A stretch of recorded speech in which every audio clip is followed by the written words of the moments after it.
미국에는 대중문화에서 권위 있는 시상식이 몇 개 있습니다. TV쇼의 에미상, 음악의 그래미, 영화의 오스카, 극예술의 토니, 이렇게 네 분야의 시상식 앞글자를 묶어서 EGOT라고 부르기도 합니다. 그중 그래미는 미국에서 가장 유서 깊은 대중음악 시상식인데요.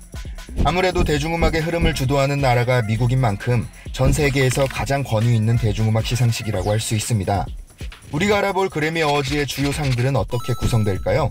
그래미 시상식의 상은 제너럴 필드의 상과 장르 필드의 상으로 구분되어 있습니다. 이 중 제너럴 필드가 바로 주요 4대 본상인데요. 제너럴 필드는 가장 권위 있고 실질적인 대상으로 여겨지는 올해의 앨범상, 녹음, 편곡, 믹싱 등 곡의 전체적인 완성도를 따지는 올해의 레코드상, 또 곡의 멜로디와 가사가 주요 기준이 되는 올해의 노래상, 마지막으로 그의 최고의 신인이나 데뷔 기간이 조금 지났음에도 괄목할 만한 성과를 낸 가수에게 주는 최고의 신인상으로 구성되어 있습니다. 지난 2021년 그래미 어워즈에서 BTS가 어떤 부문 후보에 올랐는지 기억나시나요? 히트곡 다이너마이트로 베스트 팝 듀오 그룹 퍼포먼스 분야에 노미네이트 되었었습니다. 베스트 팝 듀오 그룹 퍼포먼스 분야는 장르 필드로 분류되는데, 이는 앞서 언급한 4대 본상인 제너럴 필드보다 한 단계 아래급으로 취급되는 게 사실입니다. 하지만 BTS는 대한민국 최초 그래미 어워즈 노미네이트라는 상징성만으로도 엄청난 이슈가 되었죠. 물론 레인 온 미를 듀엣으로 부른 레이디 가가와 아리아나 그랜데에게 수상의 영예가 돌아갔지만 한국 가수 최초로 단독 무대를 펼치면서 새로운 역사를 쓰기도 했습니다. 그리고 1년이 지난 2022년에 다시 한번 BTS는 그래미 어워즈 베스트 팝 듀오 그룹 퍼포먼스 부문에 노미네이트 되었는데, 이게 논란이 되고 있습니다. 지난해와 같이 장르 필드 외에는 주요 상인 제너럴 필드 그 어떠한 부문에도 노미네이트 되지 못했거든요. 2020년은 다이너마이트가 아무리 좋았어도 빌보드를 11주 연속 1위를 차지한 로디 리치의 더 박스나 다베이비의 락스타 같은 쟁쟁한 경쟁자가 있었으니 이해한다고 쳐도 2021년 최고의 빌보드 히트곡은 바로 BTS의 버터입니다. 버터와 퍼미션 투 댄스로 10주 연속 빌보드 1위를 차지한 BTS. 게다가 콜드플레이와 합작 싱글로 또다시 1위를 차지하기도 했으니 2021년 빌보드의 주인공은 당연히 BTS라고 할 수 있습니다. 그런데 제너럴 필드에 노미네이트 되지 않고 겨우 장르 필드 하나에만 노미네이트 됐다는 게 말이 될까요? 외신들도 황당해 각종 뉴스에도 나올 정도입니다. AP통신은 소셜미디어와 음악 차트를 모두 석권한 몇몇 주요 싱글이 올해의 레코드와 올해의 노래 부문에서 제외됐다. 더욱 놀라운 것은 BTS 버터가 퇴짜를 맞았다는 것이라고 놀라움을 표했고, LA타임즈 또한 글로벌 팝 돌풍 BTS가 블록버스터급 한 해를 보냈음에도 한 개 부문 후보에만 올랐다. 빌보드 핫백에서 10주간 정상에 오른 버터가 올해의 레코드와 올해의 노래 부문에서 배제됐다 라고 보도하며 놀라움을 숨기지 않았습니다. 2021년 그래미 수상이 불발됐을 때도 빌보드는 방탄소년단이 그래미를 잃은 것이 아니라 그래미가 방탄소년단을 잃었다 라는 팬의 반응을 전하며 그래미를 저격하기도 했는데요. 아는 분들은 아시겠지만 사실 그래미 어워즈가 이 같은 논란을 끌어온 게 하루 이틀이 아닙니다. 그래미의 심사위원들은 보수적이다, 댄스 힙합 가수에게 상을 주지 않는다, 흑인 음악은 상을 받기 어렵다, 젊은 세대의 음악을 받아들이지 못한다 같은 여론이 계속해서 번지고 있는 겁니다. 여기에 결정적으로 작년 그래미 어워즈에서 캐나다 출신 싱어송라이터인 더 위켄드를 배제하며 공정성 논란에 정점을 찍었습니다.